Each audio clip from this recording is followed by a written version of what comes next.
من خاف أدلج، ومن أدلج بلغ المنزل. ألا إن سلعة الله غالية، ألا إن سلعة الله الجنة. إذا قالوا لك أين تريد أن تصل بالطريق؟ قل أريد القمة.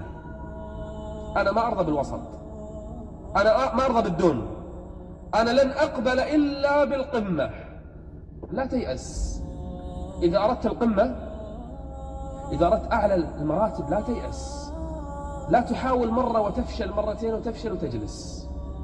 لا تيأس من أول محاولة، ولا من ثاني محاولة، ولا من ثالث محاولة. اصبر، طريق طويل، طريق شاق. الخواف يظل طول عمره تحت، الجبان طول عمره جالس، ما راح يصعد، ما راح يرقى الجبال. ومن يتهيب صعود الجبال يعش أبد الدهر بين الحفر. اللي جالس طول عمره يخاف أن يرقى جبلا، أو أنه يتجاوز نهرا، أو أنه يجرب أي محاولة، هذا الجبان الخواف راح يعيش طول عمره بالحفر. لكن الشجاع سوف يصل إلى القمة ولو بعد حين. ومن يتهيب صعود الجبال يعش أبد الدهر بين الحفر. شنو همك؟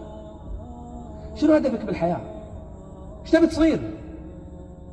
قول حق نفسك أنا ما راح أقبل إلا بالقمة، أنا ما راح أقبل بأي شيء. قل لي ما همتك أقول لك من أنت وماذا ستكون.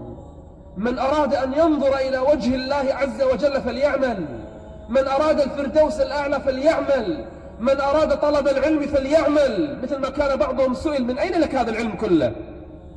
قال بكور كبكور الغراب وسير في الأرض. يعني سهر وسير وعمل. تريد القمة وأنت نايم؟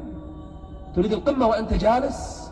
تريد القمة بلا تخطيط، بلا هدف، بلا حرص على الوقت؟ يعني أنا أستغرب من إنسان يريد القمة ووقته ضايع. تدري من الأشياء اللي تمنعك عن الوصول للقمة؟ أحيانا بعض الشهوات والمعاصي. واحد متعلق ببنت، أو يموت على الأغاني، أو ينام عن الصلاة، هذا وين يوصل للقمة؟ هذا ما يستطيع يتجاوز خطوة. الذي علق قلبه بالذنوب والمعاصي ما يصل للقمة أبدا.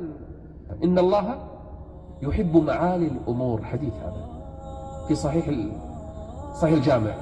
إن الله يحب معالي الأمور ويكره سفسافها. لو تسأل بعض الناس شنو هدفك في الحياة؟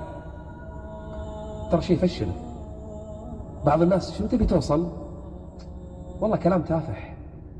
بعض المقابلات في التلفزيون يسألون بعض الناس أنا ودي أصير مغني، أنا ودي أصير نجمة، أنا ودي أني أكون لاعب. طيب وبعدين؟